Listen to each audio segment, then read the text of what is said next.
Assalamualaikum warahmatullahi wabarakatuh. Jumpa lagi dengan saya Alif Alfian, calon guru penggerak angkatan 5 Kabupaten Blora. Kali ini saya ingin menjelaskan tentang demonstrasi kontekstual modul 3.1, yaitu podcast with pimpinan atau kepala sekolah. Narasumber yang pertama yaitu Bapak Suwarna SPD MA dengan pengalaman kepemimpinan sebagai kepala sekolah selama kurang lebih 15 tahun di 3 sekolah berbeda, selalu memiliki jiwa kepemimpinan yang peduli dan mengayomi. Berikut videonya.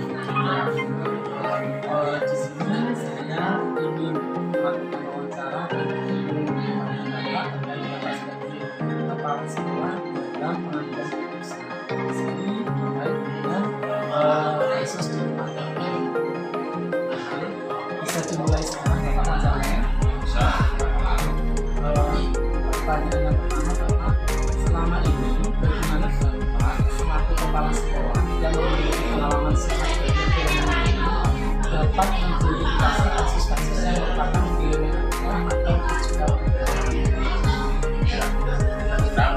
banyak. Saya kan udah sekolah dari SMP 1, SMP 3, kemudian SMP ini. Terus terang saya sudah banyak mengalami dilema ya. Ini anak-anak ini harus saya bagaimanakan. Contoh kecil ya, contoh kecil. Dulu saya pernah begini, ada anak yang kehilangan sepeda. Kemudian saya identifikasi sepeda ini nggak mungkin kalau dicuri orang luar ya. Orang luar nggak mungkin, berarti kalau orang luar nggak mungkin, berarti kan mungkin anak lain yang mencuri ya.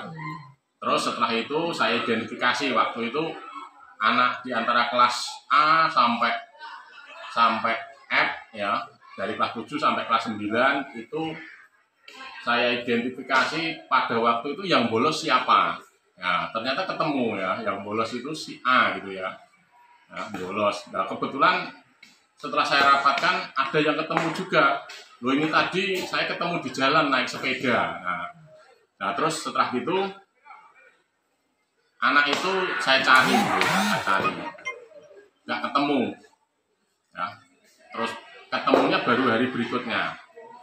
Tapi saya curiga ini bawa sepedanya temannya, ini terus bagaimana? Ya, apa dibawa ke pasar, apa dibawa kemana? Di pasar sepeda Jepang saya kelilingi, nggak ketemu ya. Ketemunya di mana? Ternyata ketemunya itu di Pegadaian.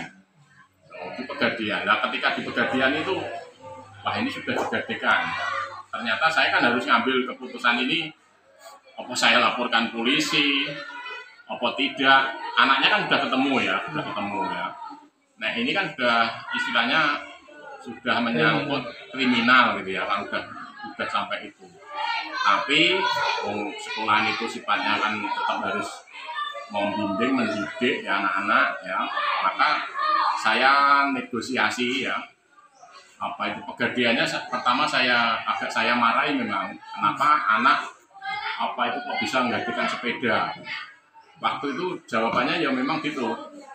Orang bisa menggantikan sepeda karena ini tadi sudah bawa KTP Pak. KTP-nya bapaknya, ternyata pulang dulu mengambil KTP-nya bapaknya atau menggantikan sepeda itu ya. Tapi akhirnya saya selesaikan dengan kekeluargaan ya. Namanya anak kan masih bisa kita bimbing. Jadi anak itu tidak saya keluarkan, saya ketemukan antara yang bapaknya yang kehilangan dengan bapaknya yang mencuri itu ya, saya ketemukan. Tidak tahunya itu entah sengaja atau tidak tahu, ternyata masih saudara antara bapak itu walaupun rumahnya jauh itu ya. Ya akhirnya saya mediasi yang kemudian bisa menghasilkan keputusan terbaik ya. Anaknya tidak saya keluarkan, yang tadinya kan banyak anak ya, banyak teman yang ini keluarkan saja ya seperti itu. Tetapi kalau kita keluarkan kan ya kita juga terus anak itu nanti malah seperti apa kalau nggak sekolah gitu Pak. Jadi saya ambil keputusan untuk itu ya. Selanjutnya, bagaimana Bapak menjalankan pengambilan keputusan tadi di sekolah tersebut yang kasus-kasus tersebut memiliki dua kepentingan yang sama besar. Intinya, apakah sama-sama mengandung nilai kebajikan. Nilai kebajikannya apa, Bapak? Gini, Nek, saya tetap mengutamakan kepentingan siswa itu sendiri. Ya, jadi misalnya ada dua hal yang penting ya, misalnya ya. Ini anak ini antara dikeluarkan atau tidak dikeluarkan, baik mana gitu ya. Ya, antara ini dilaporkan ke polisi atau tidak, baik mana dan sebagainya. Kalau saya dari pengalaman-pengalaman ini, yang kita dahulukan itu kepentingan siswa itu sendiri ya. Kita amankan, jangan sampai anak yang melakukan kesalahan ini terus setelah itu kita putus, dalam arti misalnya kalau kita keluarkan itu berarti kita putus, terus anak ini nanti nasibnya seperti apa, kita kan nggak tahu. Barangkali nanti suatu saat anak ini bisa berubah, malah mungkin bisa menjadi anak yang lebih baik lagi gitu. Jadi Bapak di sini bertindak peduli terhadap anak. Kemudian langkah-langkah atau prosedur yang biasa Bapak lakukan selama ini agar anak tidak mengulangi. Gini, saya itu setiap ada kejadian seperti itu, kita dudukkan dulu anak itu, kesalahannya di mana. Ya, kamu itu salahnya coba kamu cari diri sendiri, jangan kita tunjukkan, kita suruh mencari sendiri, coba kesalahanmu itu di mana, kira-kira nanti kamu melakukan seperti itu akibatnya seperti apa, yang rugi siapa, dan sebagainya, sehingga anak menyadari ya kesalahan itu dari lubuk hati yang paling dalam. Jadi dengan begitu saya yakin gitu ya, anak-anak sudah ditunjukkan seperti itu, anak itu nanti mesti akan terpikir terus ya, tidak terus istilahnya mereka itu tidak mengulanginya itu karena memang betul-betul tahu akibatnya ya, memang sadar gitu ya gitu. Kemudian di sini anggap itu adalah hal yang paling efektif dalam pengambilan keputusan Bapak. Apakah Bapak melibatkan guru atau pihak-pihak terkait lain?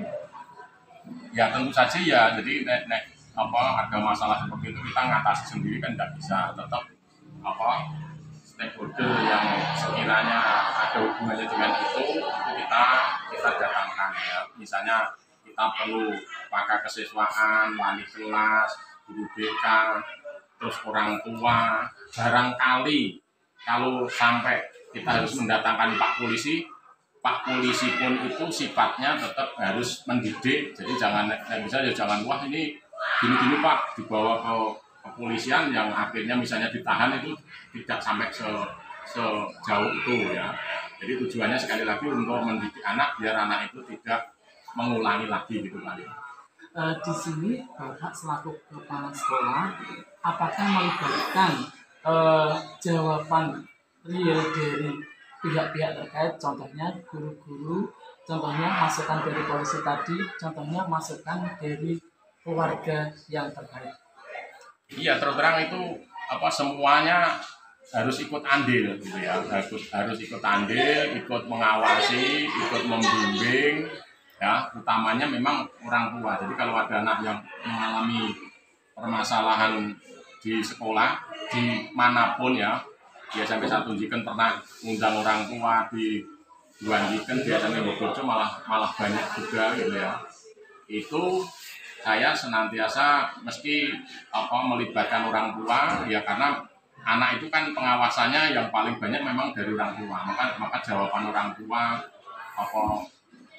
itu pihak-pihak terkait itu tetap harus mendukung, harus semuanya ikut mengawasi gitu ya. Kemudian pertanyaan berikutnya Bapak, adakah seseorang atau faktor-faktor yang selama ini mempermudah atau membantu Bapak selaku kepala sekolah dalam pengambilan keputusan kasus-kasus dilema etika di sekolah? Ada, terus terang saya setiap mengambil keputusan ini biasanya saya punya partner, teman dekat atau bapak ibu guru wali yang peduli gitu ya. Yang saya peduli. Peduli kan berarti biasanya kan tahu persis kondisi anaknya itu seperti apa ya. Jadi saya ketika menangani masalah ini tetap harus melihat latar belakangnya anak itu seperti apa. Kenapa kok bisa sampai seperti ini? Apa di rumah, apa itu misalnya ikut neneknya, ikut kakeknya yang orang tuanya tidak ada, ya, atau memang anak ini karena nakalnya apa orang tuanya punya dan sebagainya sehingga apa mereka itu nggak mikir itu kesalahan paling nanti diatasi bapak saya. Ada juga yang seperti itu ya, seperti itu. Oleh karena itu saya mesti melibatkan teman yang sekiranya tahu kondisi anak itu gitu ya. Berarti di sini yang membantu Bapak apakah teman itu wali kelas ataukah guru bimbingan konseling ataukah wakil kesiswaan Bapak? Ini tidak pasti gitu ya, tinggal kasusnya seperti apa ya, kasusnya seperti apa, termasuk kepedulian teman ini tadi loh yang saya anggap paling peduli, paling tahu kondisinya, itulah yang saya ajak ini. Kalau yang paling tahu guru BK-nya ya guru BK-nya yang saya ajak ini kerjasama untuk mengatasi ini. Kalau yang kelihatannya paling tahu, paling wali kelasnya ya wali kelasnya gitu. Jadi tidak mesti harus si A si B gitu ya, tetapi saya melihat pokoknya siapa yang paling peduli, paling kompeten kaitannya dengan kasus itu ya gitu. Ini yang pertanyaan terakhir Bapak, dari semua hal yang telah Pak Suwarna sampaikan tadi, pembelajaran apa yang dapat Bapak petik dari pengalaman Bapak menjadi kepala sekolah dalam mengambil keputusan dilema etika? Ini gini ya, intinya semua anak itu kan saya anggap anak saya sendiri. Jadi ketika saya mengatasi masalah, itu anak itu saya pandang itu seperti anak saya sendiri. Jadi seperti anak sendiri, seandainya anak saya itu anak saya nanti harus bagaimana, itu harus gitu Pak. Jadi tidak bisa kita itu memandang wah saya kepala sekolah bisa begini, bukan begitu. Tetapi saya anggap itu anak saya sendiri. Bagaimana anak saya yang melakukan kesalahan itu di kemudian hari tidak akan mengulangi lagi.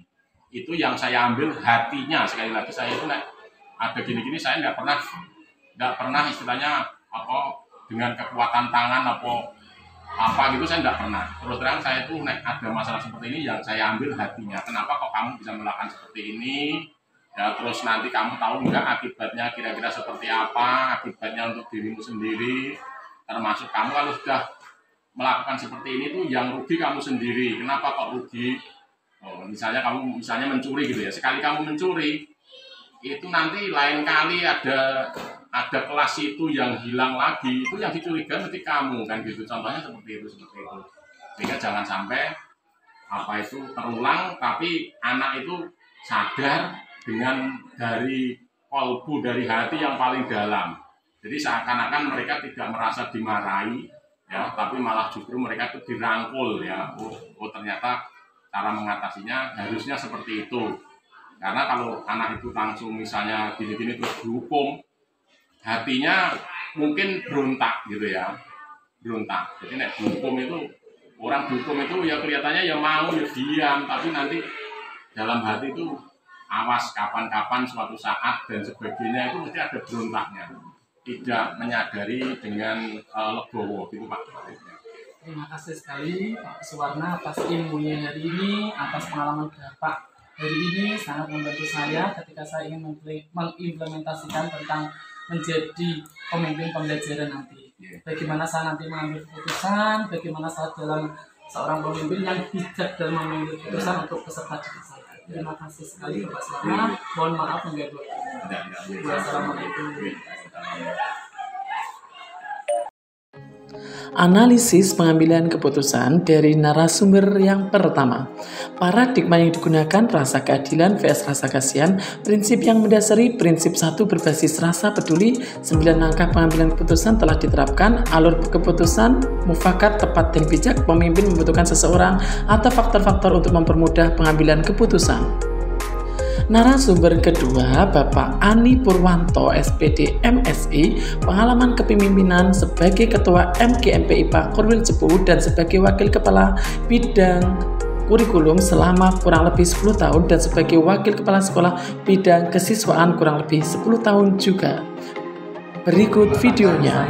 Kedatangan saya ini mengganggu waktunya. Boleh saya meminta waktunya sebentar terkait wawancara ini.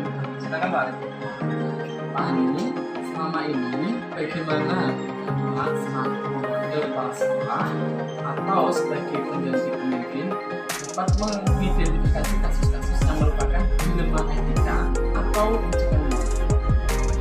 Ini Pak Alim ya, tentang kasus di sekolah kita kan kita menanganinya munculnya kasus itu kita laksanakan begini, semua wali kelas, BK, Bapak Ibu guru itu nanti secara efektif, kemudian secara proaktif itu akan mendengarkan setiap anak-anak itu, kemudian berdasarkan catatan BK juga nanti akan muncul masalah-masalah, kemudian diangkat masalah yang berat sampai yang paling ringan juga bisa ditangani wali kelas, cukup dikeluarkan kelas, nanti bisa kalau berlanjut BK bisa itu Pak. Pertanyaan selanjutnya Bapak ini, selama ini bagaimana Bapak selaku pemimpin menjalankan pengambilan keputusan sekolah Anda, terutama untuk kasus-kasus di mana dua kepentingan yang sama-sama benar atau sama-sama mengandung nilai kebajikan? Mungkin saya contohkan begini Pak, ada anak yang lama tidak masuk, bolos atau kesulitan apa diidentifikasi dulu. Nah, salah satu contoh gini, ada anak dari lokasi jauh, Sigit misalkan, sudah 2 minggu, 14 hari nggak masuk, sudah ditangani di kelas Tanpa keterangan atau sakit atau izin? Iya ada keterangan tidak masuk gitu. Sudah ada kunjungan kelas, kemudian diidentifikasi masalahnya apa. Ini kan ada 2 dilema. Nah, mungkin Bapak Ibu guru menginginkan anak seperti ini dikeluarkan saja. Kemudian ada kepentingan lain bahwa dunia pendidikan ini menginginkan semua anak harus sekolah. Kita wajar harus kita sukseskan, wajib belajar. Nah, dilema sebagai pengambil keputusan, tentu saja kita ke depan anak ini nasibnya seperti apa. Kalau kita kembalikan ke masyarakat yang mana yang kita kembalikan? Anak ini nanti akan masuk ke komunitas anak-anak yang tidak baik juga. Khawatirnya begitu. Lebih baik anaknya diselamatkan di sekolah, tapi juga melihat masalah sebenarnya apa, kesulitan apa. Contohnya gini, anak ini kesulitan ekonomi atau kesulitan kendaraan, maka kita carikan solusi. Teman-temannya mungkin ada yang bisa ngampiri, atau kalau masalah keuangan yang kurang, ini bisa mencarikan dana PIP atau Basnas atau yang lain sehingga anak ini tetap sekolah. Kadang-kala Pak, orang tua itu kurang respeknya ke pendidikan kurang peduli. Kalau kita ikuti itu atau suara masyarakat yang mengatakan sudah kembalikan aja daripada nanti merusak atau mengganggu di kelas. Nah, ini dilema bagi kami begitu. Kami melawan, seakan-akan melawan masyarakat, tapi dalam jiwa kami Bapak Ibu guru sebagai pendidik itu juga menginginkan anak ini tetap sekolah, kedepannya seperti apa. Jadi pengambilan keputusan kita harus bekerjasama dengan komite sekolah, paguyuban orang tua, kemudian Bapak Ibu guru semuanya, nanti biar anak ini tetap bisa sekolah, solusinya seperti apa. Pasti ada solusi Pak. Selanjutnya Bapak, langkah-langkah atau prosedur seperti apa yang biasa Bapak jalankan atau lakukan selama ini sebagai seorang pemimpin dalam mengambil keputusan? Dalam mengambil keputusan, gitu ya. Pertama, data-data harus lengkap Pak Ali. Misalkan ada kasus anak tidak masuk. Nah, kita kan tidak bisa melakukan pengambilan keputusan sendiri. Ini harus kolektif, harus merupakan kebijakan sekolah, bukan kebijakan saya sebagai guru atau apa. Pengambilan kebijakan sekolah. Jadi harus lengkap. Data mulai Bapak Ibu guru, dari BK, kemudian dari informasi sekitarnya, orang tua gitu ya. Anak-anak ini sebetulnya bagaimana? Kalau misalkan masuk ke ranah kriminal yang bagaimana? Tapi kalau malas atau kondisi sosial, kondisi yang seperti apa? Nah, sebelum mengambil keputusan final, ini harus dibahas baik-baik, melibatkan banyak sinergi di masyarakat. Nah, kita mengikutkan elemen-elemen semua di masyarakat mengambil keputusan. Tapi bahwa penyelamatan anak untuk ikut belajar terus itu harus diselamatkan. Jangan sampai anak tidak sekolah. Prioritasnya ya Iya. mempertahankan anak karena peduli dengan anak. Berikutnya Bapak, hal-hal apa saja yang selama ini Bapak anggap paling efektif dalam mengambil keputusan pada kasus-kasus dilema etika yang selama ini Bapak menjadi seorang pemimpin? Gini Pak Ali, anak Paling ini efektif yang paling efektif ya. Anak ini nanti kedepannya masyarakat seperti apa? Dia di masyarakat seperti apa? Gitu ya. Anak ini kalau punya masalah itu selesaikan dulu akarnya, misalnya gitu ya. Kalau masalah sering bolos gitu ya, permasalahannya apa? Kendaraan. Nah, carikan kendaraan. Bukan berarti diberikan kendaraan, tidak, tapi bagaimana anak ini diberikan fasilitas boncengan atau apa. Jadi akarnya dicari dulu, kemudian solusinya diberikan. Itu efektif daripada kita membiarkan anak ini berlarut-larut terlalu lama di kelas masalah ini. Jadi ada batas-batas waktu yang skala penanganan. Misalkan di kelas berapa? 3 hari nggak masuk, ada kunjungan, ada musik. Kemudian nanti ada keputusan dari Dewan Guru. Nah, itu akan efektif Pak, daripada dibiarkan lama, kita saling menunggu, mana ini BK menunggu wali kelas menunggu Bapak Ibu Guru yang lain. Nah, jadi kalau sudah ada peraturan, schedule bagaimana menangani siswa, maka tidak ada anak-anak yang tersisa tidak ditangani. Itu Pak. Pertanyaan berikutnya Bapak, hal-hal apa saja yang selama ini menjadi tantangan Bapak sebagai seorang pemimpin dalam mengambil keputusan? Apakah keputusan itu membawa manfaat, kemusyawaratan untuk semua warga? Apakah anak benar-benar tidak mengulangi lagi atau terjadi pengulangan lagi? Kadang begini Pak, setelah kita mengambil keputusan, kadang kala ya, keputusan kita ambil itu tidak klop dengan anaknya, gitu. Tapi setidaknya, contoh begini, anak hampir tidak naik kelas, gitu, karena sering tidak masuk. Kemudian dalam keputusan akhir, karena menyelamatkan wajah, anak ini naik kelas, ya kan? Terus, tapi anak yang seperti ini kalau tidak kita ikuti dengan misalkan pendampingan, anak ini akan tetap malas Pak. Di kelas berikutnya ini menjadi beban kelasnya. Dan kadang kala kami pengambil keputusan itu berlawanan dengan Bapak Ibu Guru. Bisa dikatakan misalkan anak ini kalau nggak masuk atau tidak naik, ini mungkin lebih baik situasi tidak seperti ini. Nah, kadang-kadang gitu, kita melawan teman-teman sendiri atau melawan teman-teman satu kelas. Anak seperti ini kok dibiarkan naik kelas kayak gitu. Jadi keputusan yang kita ambil itu harus tetap kita ikuti pendampingan Pak anak ini. Jadi kalau enggak yuk kita kadang-kadang melawan, ya, kita melawan teman-teman, melawan teman-temannya siswa itu juga teman-teman kita sendiri. Gitu Pak. Selanjutnya Bapak, apakah Bapak sebagai pemimpin memiliki sebuah tata kala atau jadwal tertentu dalam sekolah menyelesaikan kasus dilema etika? Hal ini agar terjadi anak itu benar-benar tidak mengulangi apa kesalahannya yang dahulu. Anak-anak benar menyadari bahwa yang dia lakukan itu salah, benar-benar salah, tidak diulangi. Anak ini dipetakan Pak Lim. Anak-anak yang punya masalah dipetakan bisa sama dengan BK dan wali kelas. Anak-anak yang bermasalah berapa, pendampingnya seperti apa. Sebab kalau dibiarkan, ini karena sudah kebiasaan, sudah menikmati saya tidak masuk itu asik gitu. Ini harus ada pendampingan. Jadwal untuk menangani masalah sudah ada kan Pak Lim. Kalau itu sudah pengambilan keputusan selesai, ini belum selesai Pak Lim.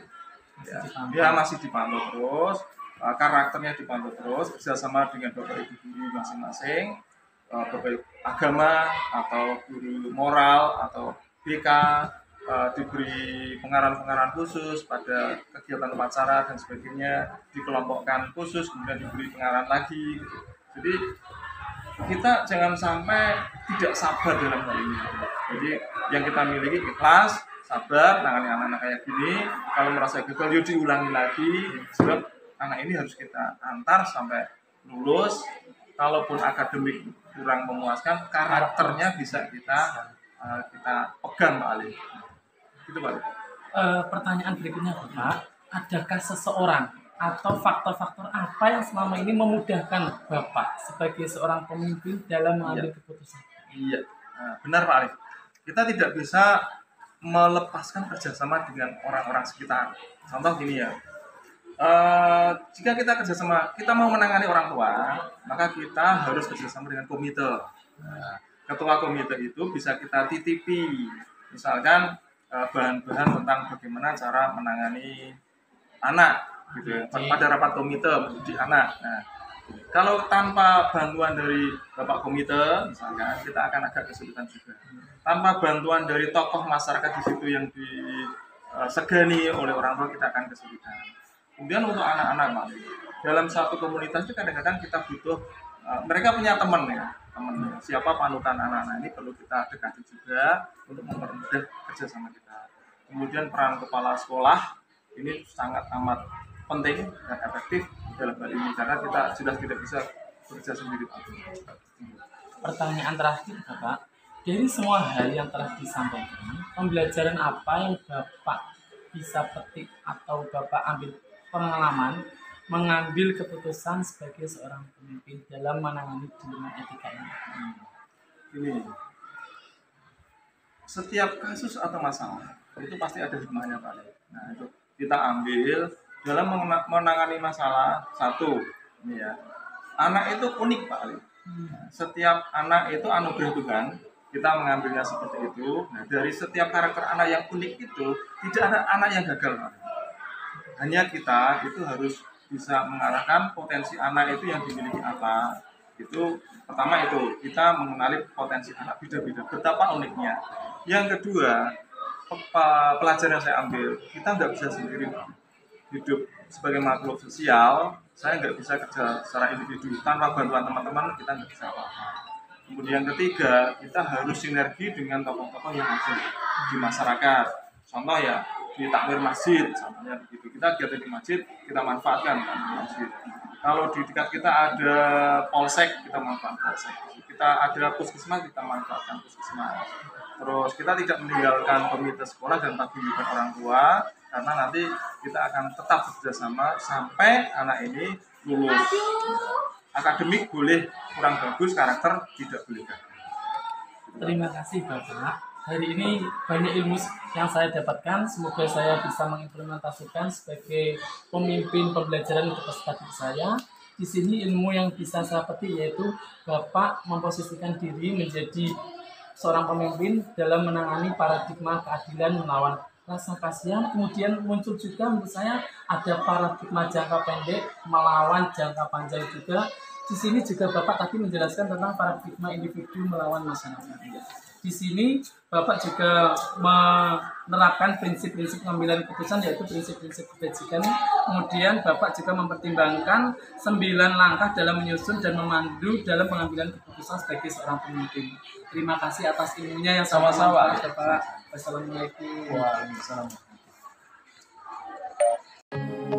Analisis pengambilan keputusan dari narasumber kedua. Paradigma yang digunakan jangka pendek vs jangka panjang. Prinsip yang mendasari prinsip 2 berbasis hasil akhir. 9 langkah pengambilan keputusan telah diterapkan. Alur keputusan mufakat, tepat dan bijak.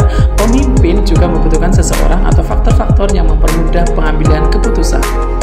Terima kasih telah menonton. Jangan lupa berlangganan. Semoga bermanfaat.